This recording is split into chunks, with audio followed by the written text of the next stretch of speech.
जहां एक और सुप्रीम कोर्ट ने आम आदमी पार्टी और राज्यसभा एमपी संजय सिंह को बेल ग्रांट करके लोगों में खुशी की लहर फैला दी थी, वहीं एक बार जाकर सारी निगाहें वापस से दिल्ली सीएम अरविंद केजरीवाल पर आ टिकी कि क्या अरविंद केजरीवाल भी जल्दी जेल से निकल सकेंगे। ये सवाल लोगों के मन में इसलिए भी उठ रहा है क्योंकि सुप्रीम कोर्ट की बेंच, जिसमें कि जस्टिस संजीव खन्ना, दीपांकर दत्ता और पीवी वार्ले थे, उन्होंने हियरिंग के दौरान पीएमएलए के कई सेक्शंस पर क्वेश्चंस उठाया था और ये भी कहने पर मजबूर हो गए थे कि संजय सिंह पर लगाए गए इल्जाम कि उन्हें 2 करोड़ रुपए ब्राइब के तौर पर मिले हैं, ईडी द्वारा रिकवर ही नहीं हुई है, तो फिर भला वे अभी तक अरेस्टेड क्यों हैं? तो जहां सुप्रीम कोर्ट ने संजय सिंह को बेल दिया है, वहीं आम आदमी पार्टी और बीजेपी में झगड़े बंद नहीं हुए हैं, जब दूसरी ओर दिल्ली हाईकोर्ट में अरविंद केजरीवाल की उस प्ली पर सुनवाई चल रही है जिसमें कि उन्होंने ईडी द्वारा अरेस्ट और रिमांड दोनों को ही चैलेंज किया है। जस्टिस स्वर्णकांत शर्मा की बेंच के सामने केजरीवाल की ओर से मौजूद सीनियर एडवोकेट अभिषेक मनु सिंघवी और ईडी की ओर से एएसजी एसवी राजू के बीच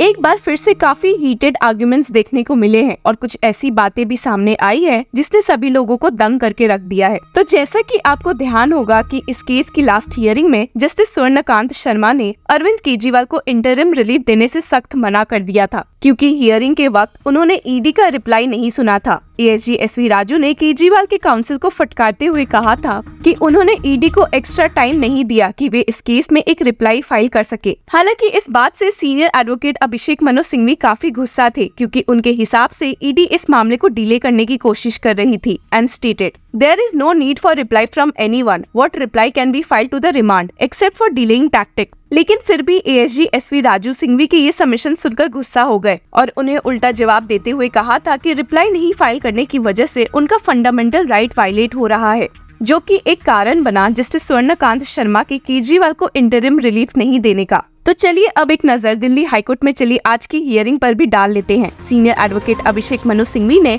पहला पॉइंट रखते हुए वापस से केजरीवाल के टाइम ऑफ अरेस्ट और नीड ऑफ अरेस्ट को चैलेंज किया है। हालांकि उन्होंने बोला है कि ये एक पॉलिटिकल मामला नहीं है, पर एक लॉ का मामला है और इलेक्शंस के इतने पास आकर अरविंद केजरीवाल को अरेस्ट करना लॉ के काफी प्रिंसिपल्स को वायलेट भी करता है। He stated, "The timing reeks of basic structure issue, free and fair election issue, and democracy issue. What is this urgency or necessity? I am not talking about politics. I am talking about law." Senior advocate Singhvi ने अब arrest की जरूरत पर सवाल उठाते हुए कहा, "Can this person be a flight risk? What can he do after 1.5 years in term of fitnesses? Which part of cooperation I am not doing?" सिर्फ यही नहीं, सीनियर एडवोकेट सिंघवी ने जस्टिस स्वर्णकांत शर्मा को बताया भी कि ईडी ने खुद की ही एप्लीकेशन में ये मेंशन किया है कि वे अरविंद केजरीवाल के स्कैम में रोल को फ्यूचर में इन्वेस्टिगेट करना चाहते हैं, इसलिए उन्होंने अभी जाकर उन्हें प्रेजेंट टाइम में अरेस्ट कर लिया है। इसी पॉइंट को फटकारते हुए सिंघवी ने कहा, "See the remand application, which itself suggests that they want in future to find out the role of chief minister. Surely that's not a ground for today's arrest."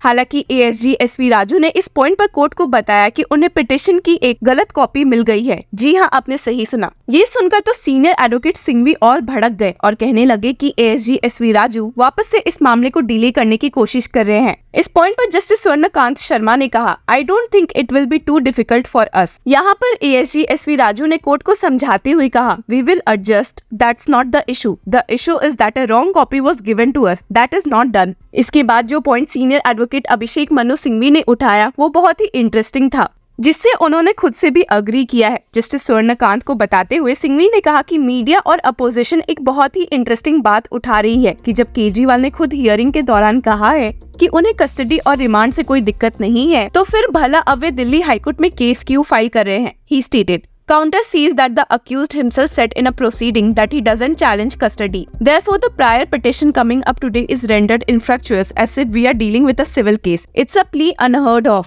हालांकि आप सुनकर चौंक जाएंगे कि इस पॉइंट को एएसजी एसवी राजू ने court में उठाया था और सीनियर एडवोकेट सिंघवी पर निशाना साधते हुए कहा भी है, "He has challenged the first remand order. Please look at the remand order of 26 March. Today we are on April 3. On 28 March, second remand order is passed. That has not been challenged. third remand order of judicial custody has not been challenged. So today his custody isn't pursuant to arrest or first remand order. It's pursuant to April 1 order which has not been challenged. ये बताते हुए ASG SV Raju ने court से सवाल करते हुए भी पूछ लिया, He voluntarily accepts. Please remand me further. Can he challenge the remand order or is it barred by waiver? आगे ASG SV राजू ने दिखाया भी कि केजरीवाल ने बाकी के ऑर्डर्स को चैलेंज ही नहीं किया है, फिर भला कहाँ से ये रिमांड इलीगल हो गई? He stated, last two remand orders weren't challenged. In fact, they were accepted. They are blowing hot and cold at the same time. You can't challenge the remand order and say, please pass the order and accept it. They have not challenged the latest orders pursuant to which he is in custody. Thus, custody can't be said to be illegal.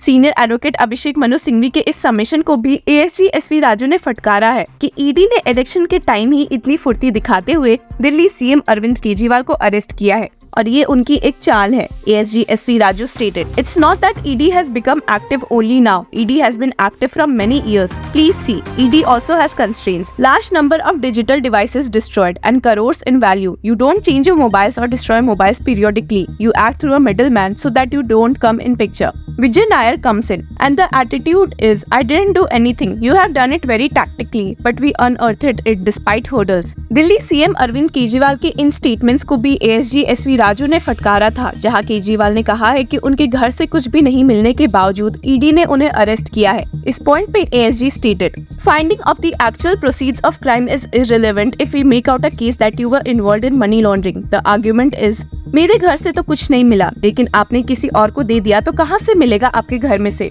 He is actually involved and he is vicariously involved। जब justice Swarnakanta Sharma ने ये दिखाया कि वे इस मामले में फैसला reserve आज ही करेंगी, तो ASG SV राजू ने इस केस में आम आदमी पार्टी को भी अब अक्यूज ठहरा दिया है। जी हाँ, आपने सही सुना। He stated, We have established evidence that kickbacks were used for the election campaign of Aam Aadmi Party in Goa. Beneficiary was Aam Aadmi Party. Offence is committed by Aam Aadmi Party. Kejriwal takes all final decisions. He is the national convener, therefore he is responsible for all its affairs. Offence is committed by the company. You are responsible for the affairs. जिसके बाद ASG ने अपने submissions खत्म किए। बारी आई वापस से senior advocate Abhishek Manu Singhvi की, जिन्होंने ईडी को फटकारने में कोई कसर नहीं छोड़ी और कहा कि ASG SV राजू ने पिटीशन में जो पॉइंट्स उठे हैं उसके अलावा सारे लेस इम्पोर्टेंट पॉइंट्स को कवर कर दिया है। He stated, My learned friend doesn't describe one thing which the petition is and labels everything what it is not. It's a challenge to arrest under section 19. By miscategorization of something, you try to make it infructuous. Hearing के दौरान ASG SV Raju ने terrorist और criminals का भी example देकर अपनी बात रखने की कोशिश की थी, जिसकी वजह से सीनियर एडवोकेट सिंघवी काफी भड़क गए